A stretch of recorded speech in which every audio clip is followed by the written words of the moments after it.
Welcome to Newsmax TV. I'm Kathleen Walter. With us now from Washington is the president of the Americans for Tax Reform, Mr. Grover Norquist. And Grover, good to see you.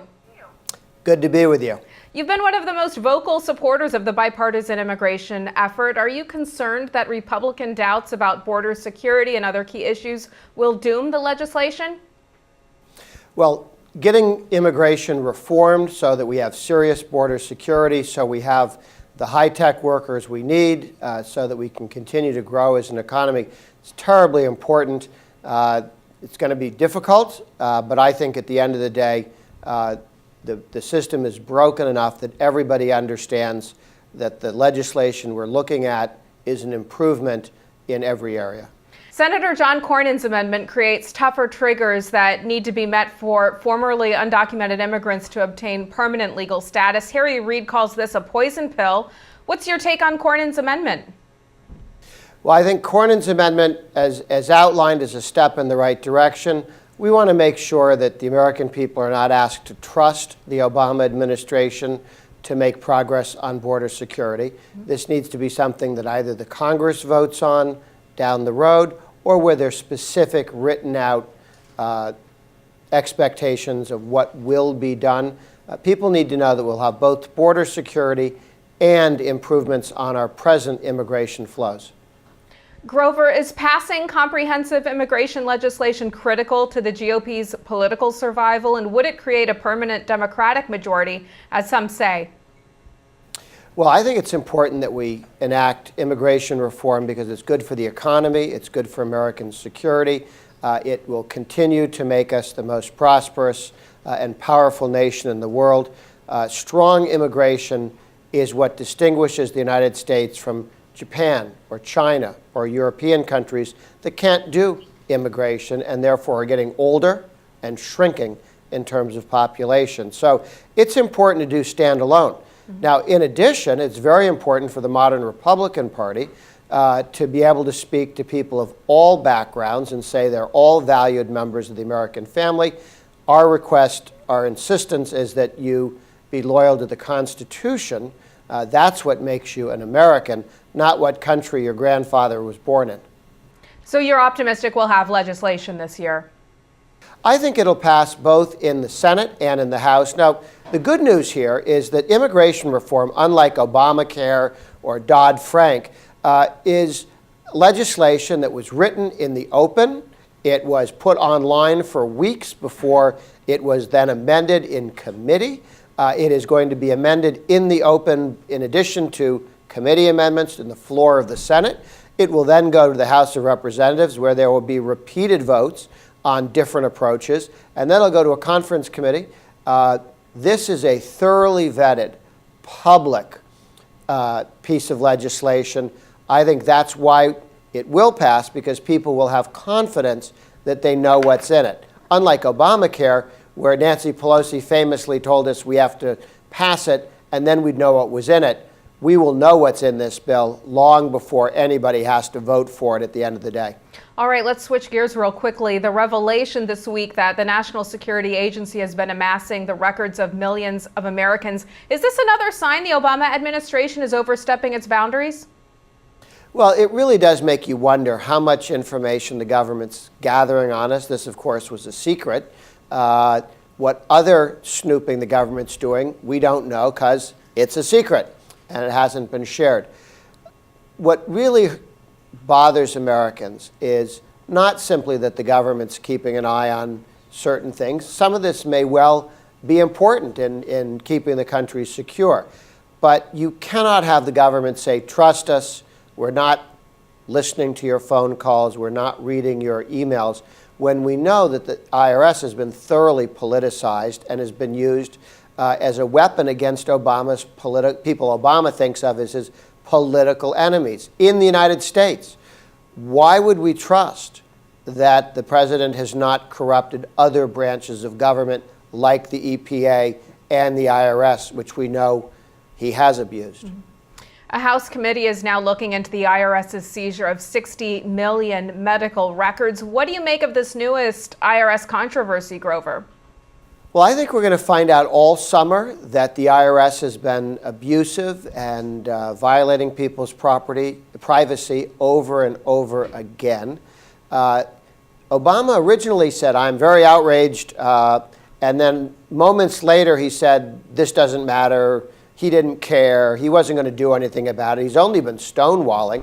Why did he pretend to be outraged by it and then do everything he can? His people, his political people are out there claiming the Fifth Amendment. That's not what you do if you're trying to tell the truth to the American people.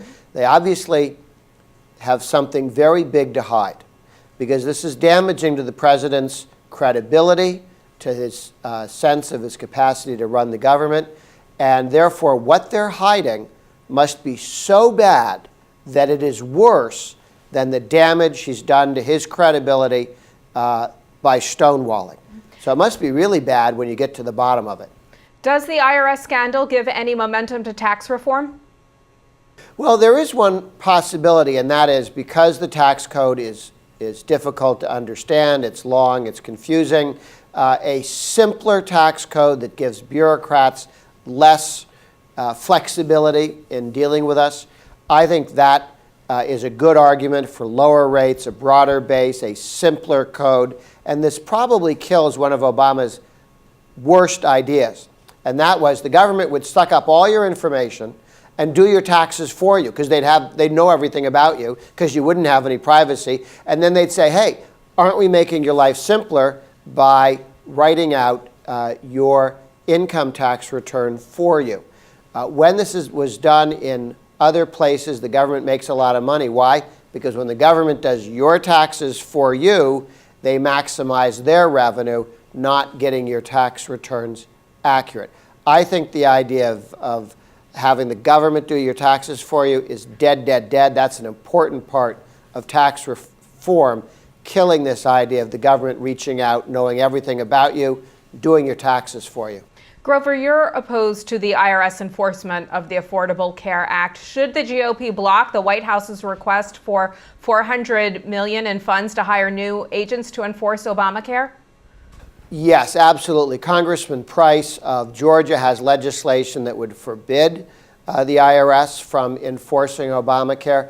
I think step one, the IRS should have nothing to do with enforcing Obamacare until the IRS ends this corruption, this violation of people's privacy. They should not have any expansion of their powers or their capacity to spy on people and to be corrupt in attacking people the president doesn't like this week. Step one, divorce them from Obamacare. And yes, there's no reason why the federal government should give more money to the IRS. These guys should be getting less money. They should be firing the people involved. They should be firing the people who covered up for it and the people who continue to cover up for the IRS corruption. Speaking of Obamacare, the U.S. economy right now is giving off mixed signals. Today we learned about a new bump in foreclosures, and global tumult is gripping the markets. Will full implementation in 2014 be the proverbial straw that breaks the camel's back, so to speak, when it comes to the U.S. economy? I think that as we go into 2014, there's some very real concerns about the economy. One still wonders about inflation with all the money the government's been printing, unemployment. If this was Reagan's recovery, there'd be more than 6.8 million more Americans at work, because Obama followed a left-wing, big government approach rather than Reagan's limited spending and tax reform proposals. Reagan's economy, his recovery, created 6.8 million more jobs than Obama's. 6.8 million Americans out of work because Obama took a left-wing, big government approach. That's very expensive to the American people. Mm-hmm. And with the public feeling the legislation's effects by November of 2014, do you think this will doom Democrats in both the House and the Senate? Well, some of the changes in Obamacare are driving up the cost of individual insurance in the United States. Certainly California is getting whacked, a number of other states. They're taking away insurance that people thought they had. Obama's promise that got him elected in 2008 was that he would you would be able to keep your own doctor and keep your own insurance. That's certainly not true. That was a lie, and I think people will become increasingly unhappy with Obamacare the more they know about it. Mm-hmm. And there's something wrong with the program. If the more you know about it, the less you like it. Last question for you, Grover, is on the budget. For the first time since 2009, both the House and Senate have introduced budgets.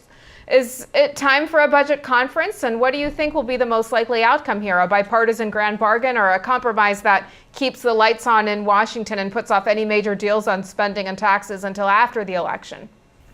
Well, we don't need a budget deal. We have budget numbers set up by the sequester. There are caps to how much the government can spend in each department. I think the sequester is a great idea. If Obama wants to reform entitlements as well, that would be nice.